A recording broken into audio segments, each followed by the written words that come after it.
Hey, you're listening to the Frytech podcast, Ep.3. In this episode, I want to talk about Apple podcast subscriptions, the fact that greedy cryptobastards are now ruining hard drive and SSD markets, and about the fact that Razer Blade laptops suspiciously only come with Intel processors. Okay, let's jump into the episode. So first things first, let's start with Apple.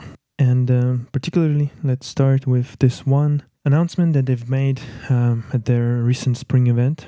And the announcement was as such: Apple introduces the podcast subscription. This is somewhat welcomed move in a way because it might help smaller creators obviously monetize their shows, at least give them an opportunity to do so, especially those creators who have less technical prowess. And this is, I think, is pretty good on the surface.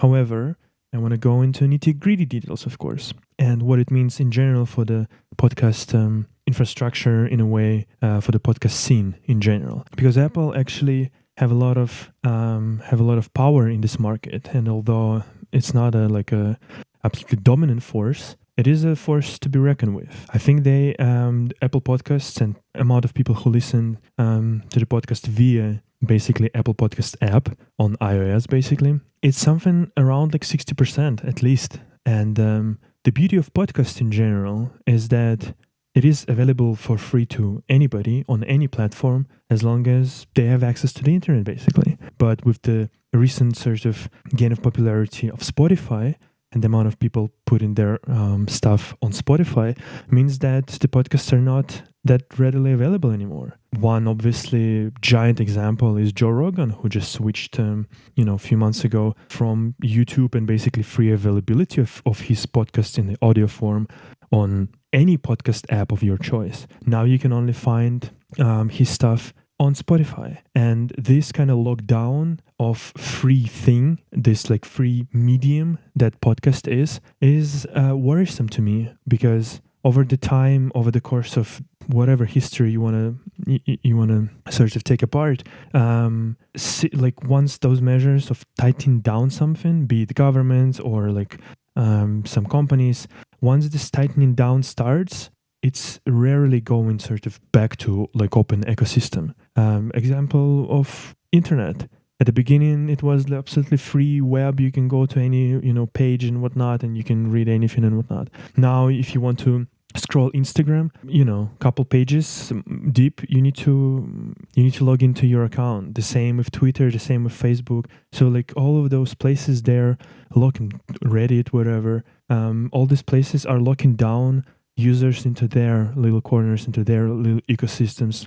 And so the web is not free anymore, really. It is technically free because you don't pay for it, but besides your providers, obviously fee. But it's not free in the sense that you need accounts at every of these major platforms and whatnot. And so one of the benefits, which some might see as a little bit of a downside, is that podcasts are available for free. You just have an MP3 file and an RSS file, right?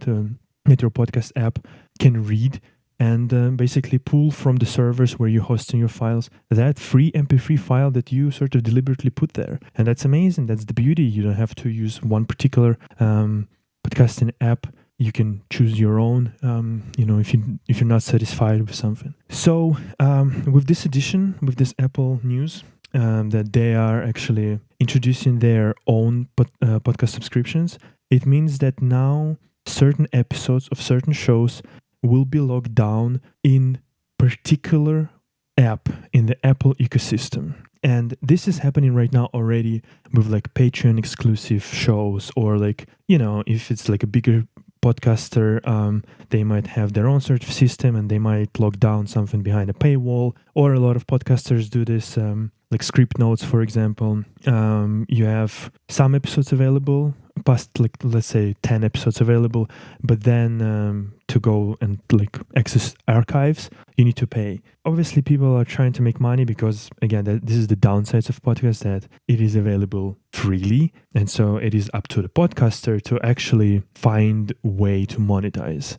their own creations. However, once again, I just want to emphasize the fact that now that Apple enters this market, this can shift a lot of things, and it would be great if Apple came into this market with good intentions, in a sense, like, let me help you, small creator, to gain a little bit of money. But Apple, being really greedy bastards and run by very greedy people, they came into this knowingly setting up their cut of the fees really high, extremely high, in fact. In fact, it is almost like 10 times as high as if you would implement something like Stripe Access.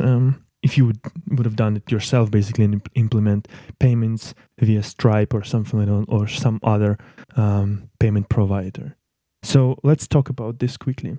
Let's start exactly with this. Let's just dive into the money aspect of it all. And let's just start with the fact that as a podcaster, to actually use this system, you would have to pay. So it's not even free for you as a podcaster. It's not going to be free for the people if you choose to deliver some paid or freemium podcasts, but it's not even free for you. So Apple is really being usual themselves, super greedy bastards. And I don't understand why people don't call them out on this shit, because this is egregious. Not only they are...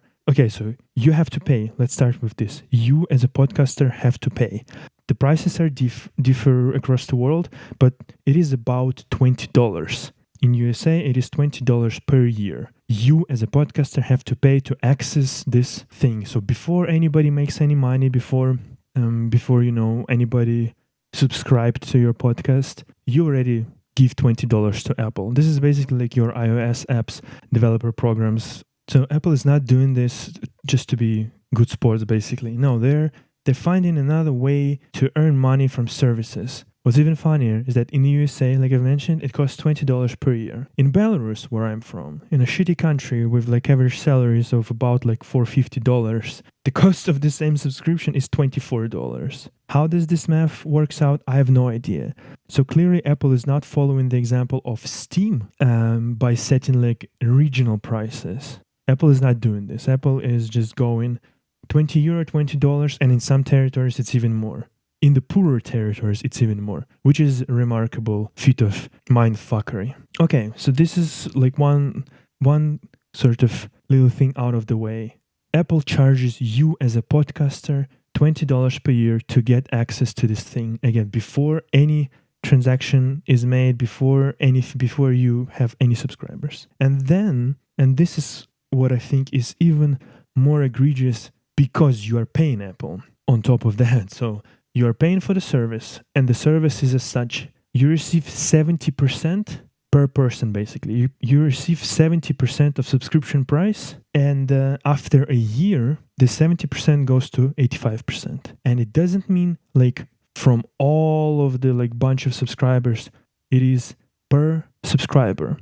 Like, what do you think? How many subscribers are gonna be there after a year? And how is it going to work if, let's say, a subscriber was there for a year, then cancel subscription, and then, let's say, start it again? Is it going to be, reduced 85% cut because he was already subscribed for a year? Is it going to be, again, 70%? Who knows in this particular aspect?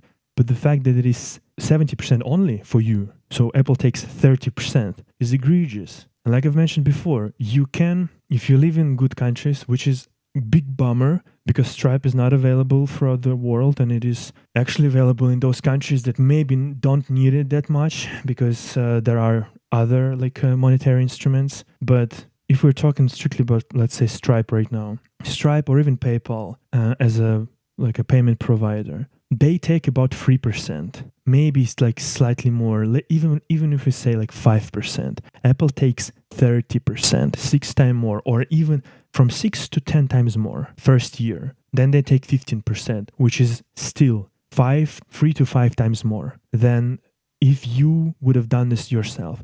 And you can actually do this sort of membership stuff yourself. You can quite easily like set up some like WordPress website. You can, with a little bit of technical sort of knowledge, connect basically your payment processors, like set up additional RSS feed just for the sort of payment members. Yes, it's a bit more work, but you can do that. You can even use something like many people do, use the Patreon, right? And I think Patreon takes about 10% or something like that. So that's even that is like less than Apple. And on Patreon, you can have like your, again, like private RSS feed where you can post your podcast, let's say. Very interesting that they take 5% on the light plan, 8% on the pro, and premium 12%. Very interesting how it works. The higher you go with tiers, the more you give away of your money. That's very interesting. But yeah, about 10% basically Patreon takes. Apple takes 30%. 30. So the first year, like, first of all, how many podcasts are just dying after like one season, after 1 year, after less than a year, let's be honest. And Apple, I'm pretty sure they've calculated exactly that. They've probably went into their statistics, into their like backend, and they've checked like how many podcasts are actually living for more than a year, more than 2 years. And they've probably seen exactly that this is the same thing about businesses in general, about many things in life, that like a lot of people just quit after first year, maybe a couple years. And Apple is banking exactly on that. Apple is banking that you're gonna quit, and yeah, it's remarkable that they're doing this under this veneer of like, oh, we're so great, we're giving you new way basically to make money where there wasn't before, which is absolutely disingenuous. And they are doing this purely for profits, and the way they set it up is to profit as much as they can. It would be one thing actually if Apple just opened the access to this thing to like all creators without charging the fee upfront. But even with and knowing that there is a fee, it would be one thing if they like went with like 10% cut, let's say, like right from the get-go. But no, they're leveraging their position. They know that there are a lot of podcasters who probably would be okay to just like, basically press one button and pay $20 and like enable this sort of subscription, which is quite disingenuous, to be honest. But yeah, that's par for the course with Apple. And sort of the last thing while we're here talking about Apple Podcasts is the fact that you cannot set up sort of new RSS feed and basically feed Apple exclusive things via that feed. You need to upload your episode via Apple Apple Connect, Apple Podcast Connect, whatever it's called. And let me tell you, now that I have actually like made this Apple Podcast Connect account, this shit is not working that well at all. Spoiler alert, Apple's sort of web cloud services, they're not working that well. Wow, who would have thought? They're not working at all because first when I started, like I had to go through I had to spend basically like 3 or 4 hours just to set up one freaking account, which was crazy, and it was error after error after error. And it just didn't work, basically. And it was by some sheer luck, I'm assuming, that it started to work after several hours of just trying to do the same. So that's not particularly amazing that you would have to deal with Apple's bullshit. And another not amazing thing is that you would have to encode your files as WAV or FLAC files. So basically a raw audio format, if you wish, which takes a lot of space, actually. And not everybody actually records in WAV files or masters like the end product in WAV. So it's going to be, just more like wasted space on your hard drives, which, I don't know, not particularly great, to be honest. And also, funnily enough, Apple has their own Apple lossless codec, ALAC, I think it's called, or something like that. But they apparently don't support it. How incredible is that? Free lossless audio codec they support, WAV they support, Apple lossless codec they don't support, which is, I just wanted to mention this because that's a little bit ridiculous. So yeah, I mean, one kind of alright thing, I guess, that you can say about those Apple podcasts is that they don't sort of lock you into a system completely, and you can so it's not like if you start streaming on Twitch and you become like partner on Twitch, you can't stream anywhere else, basically, right? You can't stream simultaneously to YouTube, for example. They don't do this. So you can still distribute basically your podcast. But again, this is like a very small sort of good deeds in a way, because the rest of this whole thing, this whole shenanigans, they're not particularly great. And if people would actually like realize what Apple is doing, I think they're cutting Apple way too much slack, because it's quite it's quite predatory moves. If we are being really honest about what Apple is doing, it's quite predatory moves. They're trying to capitalize on their market share. They're not doing this in a good faith by offering something that is like extremely competitive. Instead, they know that they have billions of customers, potential customers, right? They have millions and millions of like credit cards, linked accounts and stuff like that, and it's easy to pay with like Face ID, Touch ID, wherever, one click of the button, right? And they're really capitalizing on this. And because they've looked at the behind the scenes of the statistics that they have access, they pretty much, I at least think so, they know that not a lot of podcasts last for like two or more seasons, two or more years. And so to put this very high price at the beginning per customer, mind you, I must remind this, that one customer, one subscriber have to be a subscriber for the whole year, 12 months before you get sort of more percentages from that subscriber. And by the way, I have not seen this. I couldn't find this on the Apple website. So I'm going based on other websites, based on what TechCrunch wrote about it, is that apparently you can set up your own price, how much people would be paying for your paid episodes. I'm not sure about this, so don't quote me on this one. And so what do you think about this whole Apple shenanigans? This episode is going to be on YouTube, so leave your comments down the comment section. And with this out of the way, now let's talk quickly about the new cryptocurrency in the market, well, sort of new, called Chia, something like that. That basically another way for very greedy people to make shit ton of money quickly, and you're gonna be left in the dust, basically. Because basically how it works, all of those cryptocurrencies are absolutely speculative garbage. The potential is there. I understand the potential of Bitcoin, wherever, of the blockchain technology in general. However, all of those cryptocurrencies right now are absolutely speculative. It's not an investment. It's not like savings. It's just garbage, basically. And if you are planning to mine it on your computer, well, kudos to you, I guess, and props to you, and you do you. But I wanted to talk about the Chia thing because, once again, like, as far as I know, this cryptocurrency was already on the market for quite some time, and basically the majority of its coins are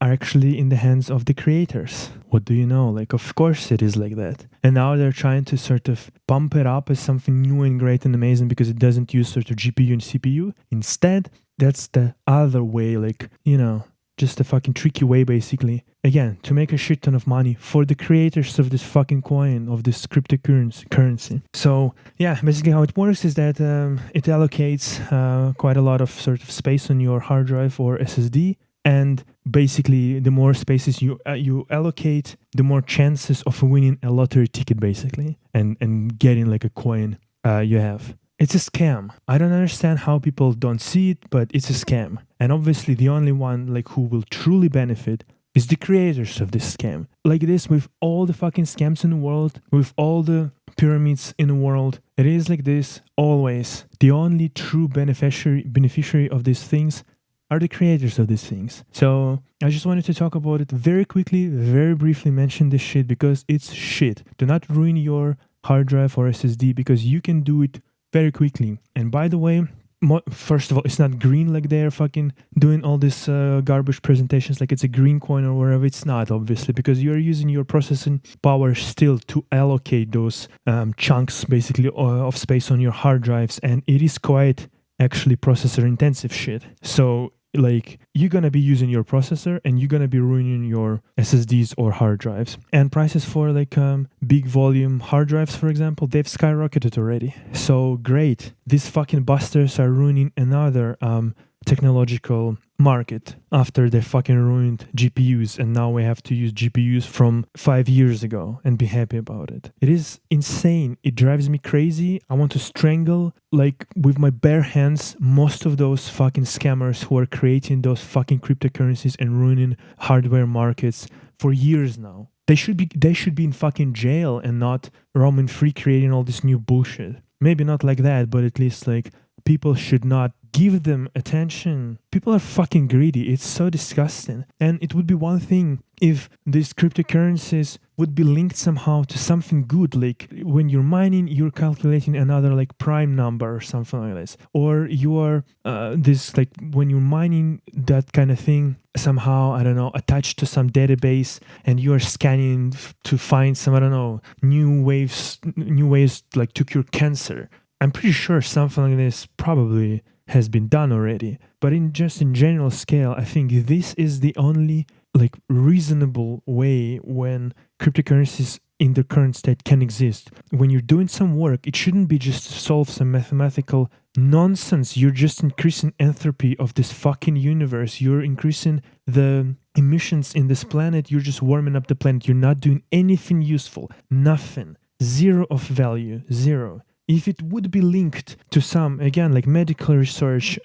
chemical, physical research, whatever, okay, yes, let's talk then. Okay, you're using your, like it was with like SETI at Home, I think, project, finding extraterrestrial life. You're allocating your computer resources, and your computer basically like searches for some, I don't know, like scanning some picture for something, like some detailed picture that like Hubble telescope took or something like that.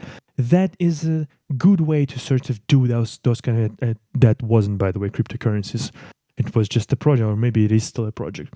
Folding molecule, folding proteins, I remember there was, or maybe still is a project like that. Those things should be linked with cryptocurrencies and sort of reward people over time if they allocate a lot of their computer resources, stuff like that. It shouldn't be just for the pure fucking greed. It is so disgusting. It is one thing when people become billionaires like Bill Gates, like Amazon, Bezos, because they created a product that millions and millions of people used, and the product was amazing, in pun intended.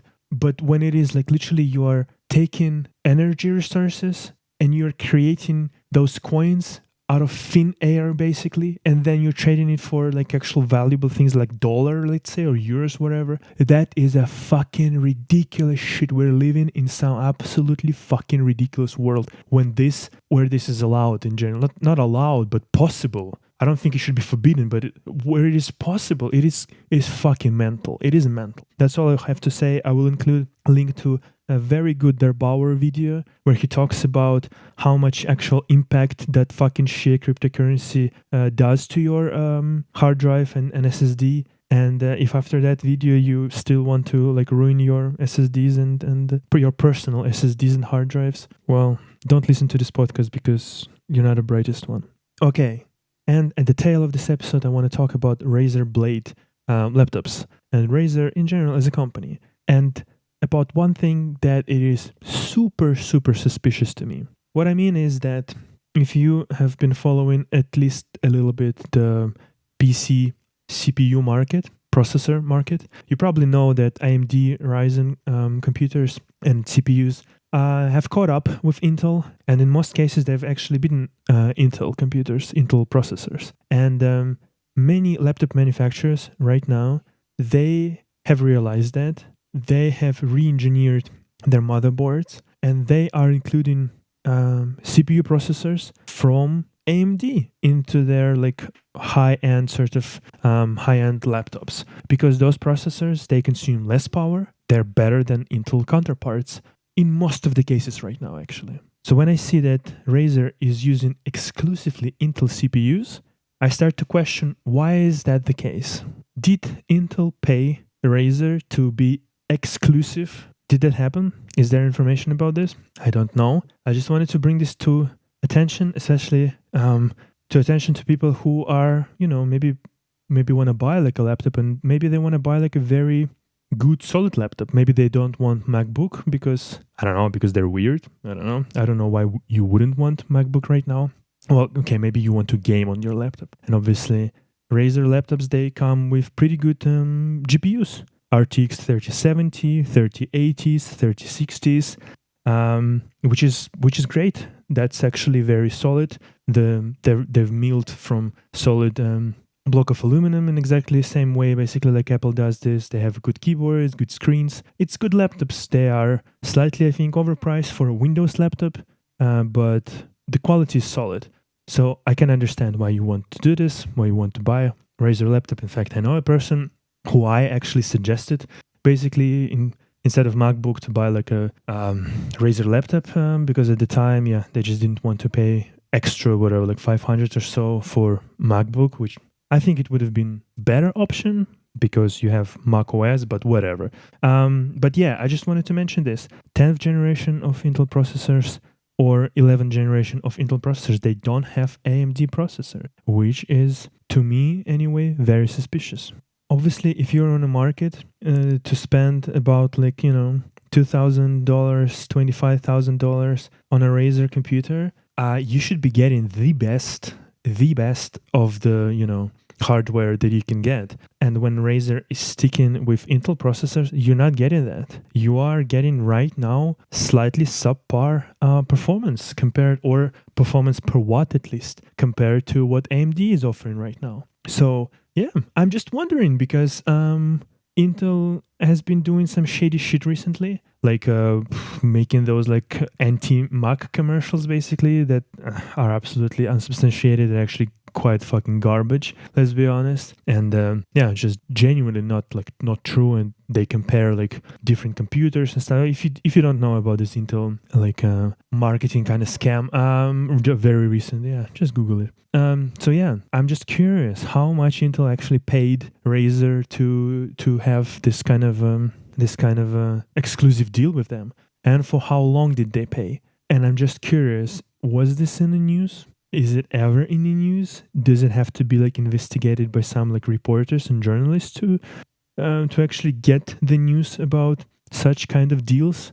But I'm sensing something really shady with Intel. So I'm just wanted to bring this basically to attention of people who want to buy Razer laptops. You are not gonna get the best performance that you can right now for your money. And actually right now there are other manufacturers that started to produce basically similarly well-constructed laptops as Razer, as MacBooks, from the basically solid chunk of aluminum, unibody cases and stuff like that. So maybe if you are on the market before you're gonna buy Razer, just shop around and take a peek who does similar stuff right now but uses AMD processors, because I just don't think anybody should incentivize Intel right now. They've been absolutely stagnant piece of pile dog shit for the past 7 years at the very least, 6 years at the very least. I've bought my I remember MacBook Pro 2015, and basically even in 2018 the processor power was not that drastically different. I used Intel processor in my desktop computer as well, 6-core i5 8600K, and 9th generation, 10th generation, nothing really changed. And in fact now 11th generation is actually shittier in the performance than the 10th generation. So they've been slacking a long time, and I don't think as consumers you should incentivize them at all. For example, when I built my very recent PC just for casual gaming and stuff like that, I went with AMD processor, 6-core, 12 threads, amazing, no problems whatsoever. It was way cheaper than Intel counterparts. The motherboards were cheaper, and I don't need to worry for like a couple generations with upgrades, because AMD uses the same socket, AM4 socket, and it's not like they're not doing the same fucking shit that Intel does. And that's why I hate Intel so much, in the sense that, well, not so much, this is hyperbole, I don't hate them so much, but this is why Intel pissed me off, that they are literally changing sockets like they're changing socks. Wake up, boom, new socket. Another processor, another socket. Fuck this shit. This is insane. So I'm just saying that, yeah, if you're searching right now for a new laptop, maybe with a good like RTX card, because the RTX cards right now on the market basically unavailable, even like on the used market, and they cost as much as you can pay for like a whole fucking laptop, and you would have a laptop, for fuck's sake. So yeah, if you're searching for a new laptop right now, make sure you are buying AMD laptop. AMD plus NVIDIA GPU, because unfortunately AMD's GPUs are not at the same level as definitely not mobile anyway, not at the same level as NVIDIA's, and especially in real-time ray tracing cases, they're definitely not at the level of NVIDIA. So right now, the strongest you can get is AMD CPU and NVIDIA GPU. Get yourself like 16 or 32 gigs of RAM. Get yourself like a terabyte of SSD, at least a terabyte of SSD. You're gonna be solid. And definitely go with IPS screens. Again, if you're buying laptop, I don't even think like on the laptops you should care that much about the high refresh rate, because it's just like 15, 14, even if it's like 17 inches, it's garbage. Like if you want to play, you're going to be playing on like 24, 27 inch proper desktop monitor. So yeah, to maybe like save some money on the fast response panels on your notebook and actually laptop, and actually spend it for the proper monitor. Okay, the rant is over. So be aware, and probably maybe stay away from Razer computers for the moment, because they're not using the best processors. Why would you pay much more money for the computer that does not give you the best thing? Okay, so that was the episode 3 of Frytech podcast.